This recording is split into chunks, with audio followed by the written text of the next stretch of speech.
for diretso din. Bullseye din sa edukasyon. Sabi niya, sabihan mo si Paulo na okay lang ako.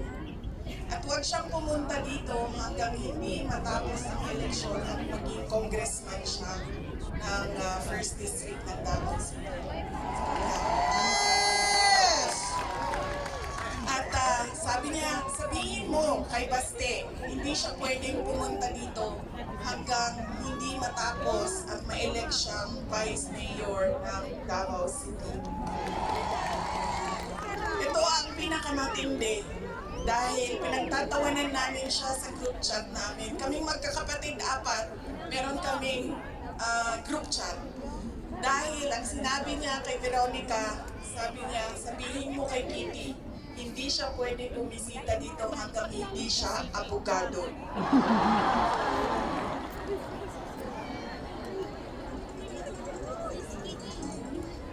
Sabi ni Kitty, grabe ang overacting ni Papa. So, ibig sabihin pa, mga 5 years. She has 5 years until she becomes a lawyer.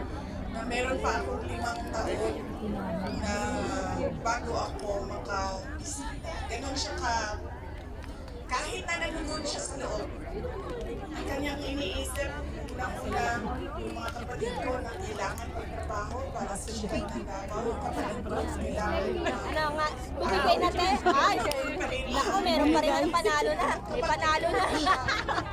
Ano ba ang kailangan mo dito sa loob? Sinasabi lang niya, mga, alam mo yun, mga bagay na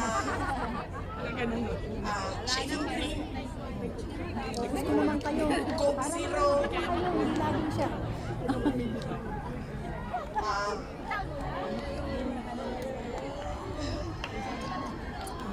tumingin pa siya sa kalahimik ng Pinoy na ulam dahil parang hindi talaga kaya nung nagluluto sa loob ang Pinoy na ulam. Pero nagpadala ako kahapon ng PDF file ng mga recipes na pwedeng sundin nung nagluluto. Yes! Duterte! Duterte! Duterte! Meron siyang, meron siyang hingi sa Coke Zero at yun lang yung hingi niya. May shopping list doon sa loob. At sabi niya doon sa gwardiya na isulat mo dyan, 2 case ng Coke Zero. Kahapon, bago ako umalis, tinuruan ako ng gwardiya. Sabi niya, pwede ka naman bumili dyan sa vendor tapos iiwan mo para sa kanya. So sabi ko, Papa, ano gusto mo dito? Sabi niya, Coke Zero lang. So bumili akong 4 na Coke Zero, iniwan ko sa kanya. At sabi ko pa, that's 1 for each day pa.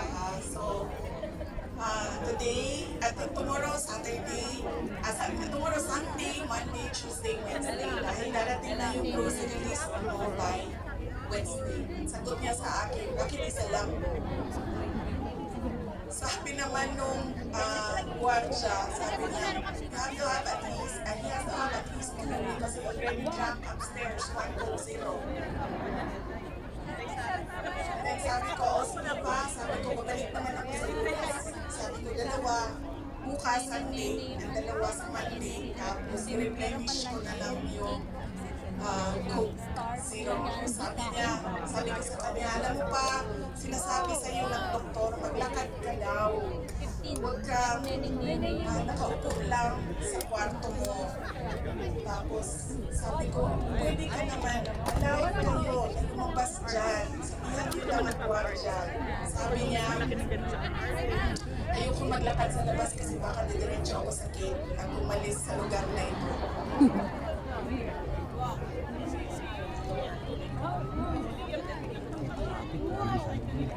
Kakaroon na rin siya ng mga kaibigan, yung mga tao doon sa loob ay nagiging kaibigan na niya. At hindi Hindi ko lang alam, baka paglabas niya marunong na mag-Dutch. Pero karamihan nung kasama niya sa loob ay French speaking. Hindi pa rin, ate, hindi pa malay ang kamay. Sa malay na yan. Baka paglabas niya, no, di na kayo kamaong magbibisaya. Ginala ka, mag-ulog ko siya, ang kapwa.